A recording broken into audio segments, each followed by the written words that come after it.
Welcome to Luca and Miguel. Enjoy the video. You start by backing up now. This preserves data in case something goes wrong.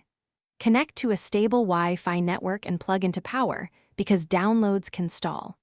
Enroll in the Apple Beta software program with the same Apple ID, then install the iOS 26 public beta configuration profile. Once the profile is installed, you must reboot your iPhone. This activates the profile and prepares the system for the update process.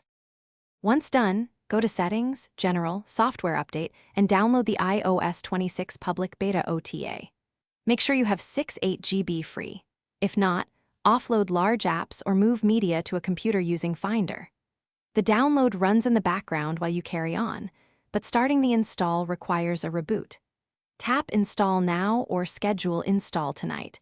The device will reboot once for firmware recovery and again for system initialization. You finish by completing the Setup Assistant and verifying that Face ID, Apple Pay, and any VPN or mail profiles are working.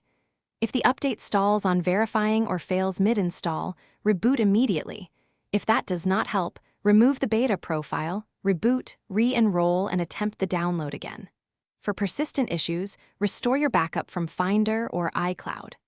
Also, report critical bugs through Feedback Assistant so Apple can address them in the next build. Thanks for watching and please subscribe. It's the best investment you'll ever make.